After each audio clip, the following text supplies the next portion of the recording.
নির্বাচনে প্রাক্কালে দলবদল অব্যাহত। আজ শনিবার রাত্রি নাগাদ পুরুলিয়া শহরের রাঁচি রোডে পুরুলিয়া লোকসভা কেন্দ্রের তৃণমূল কংগ্রেস প্রার্থী শান্তিরাম মাহাতোর দলীয় কার্যালয়ে আরসা ব্লক থেকে প্রায় 50টি পরিবার তৃণমূল কংগ্রেসে যোগ দিলেন। উল্লেখ্য, নির্দল প্রার্থী হিসেবে তারা প্রতিদ্বন্দ্বিতা করার জন্য উদ্যোগী হয়েছিলেন 2024 লোকসভা নির্বাচনে।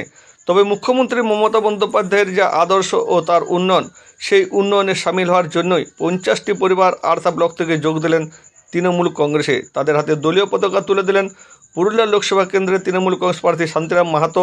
উপস্থিত ছিলেন পুরুলিয়া জেলা তৃণমূল কংগ্রেসের জেলা সভাপতি সৌমেন বেলথরিয়া, আইএনটিটিউসি জেলা সভাপতি উজ্জ্বল কুমার, বাঘমুন্ডি বিধানসভা বিধায়ক সুশান্ত মাহাতো প্রমুখ। মমতা বন্দ্যোপাধ্যায়ের অনুপ্রেরণায় এবং অভিষেক বন্দ্যোপাধ্যায়ের নেতৃত্বে যে উন্নয়ন চলছে, সেই উন্নয়নে সামিল হওয়ার জন্য তারা ঠিক করেছেন তৃণমূল কংগ্রেসের বৃহত্তর পরিবারে যোগদান করবেন। তার সঙ্গে 43 জন পরিবার প্লাস 50 জন, টোটাল 50টা পরিবার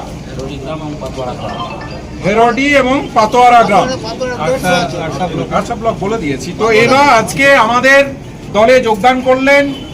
আমাদের পুরুলিয়া লোকসভা কেন্দ্রের প্রার্থী শ্রী শান্তিরাম মাহাতো এবং জেলার সভাপতি সৌমেন বেলথরিয়ার হাত ধরে সঙ্গে আছেন উজ্জ্বল কুমার, আইএনটিটিউসি জেলা প্রেসিডেন্ট, এবং বিধায়ক বাঘমুন্ডি সুশান্ত মাহাতো সহ সমস্ত নেতৃত্বরা আছেন।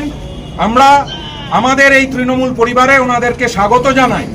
আমরা কোনো কারণে ভবিষ্যতে আমরা যেহেতু নির্দল প্রার্থী দাঁড়িয়েছিলাম, সেখানে আমাদেরকে তো কোনো পার্টিতে যোগ দিতে হবে, তার জন্য আমরা সেটাই সিদ্ধান্ত করলাম যে তৃণমূল কংগ্রেসে যোগ দেওয়ার জন্য। সেটাই গ্রামের সমস্ত লোকের আমাদের মত হয়েছে, সেই কারণেই আমরা আজকে তৃণমূল কংগ্রেসে যোগ দিলাম।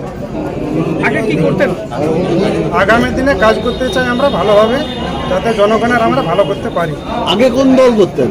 আগে আমরা টিএমসিই করতাম দীর্ঘদিন থেকে, কিন্তু কোনো কারণে ভুল হয়েছে, তো আমাদের হয়ে গেছে ভুল, সেই কারণে আমরা টিএমসিতে আবার যোগ দিই। যদি উন্নয়ন খুব ভালো করছে, আবার সেই উন্নয়নের জন্য আমরা এটাতেই থাকতে চাই।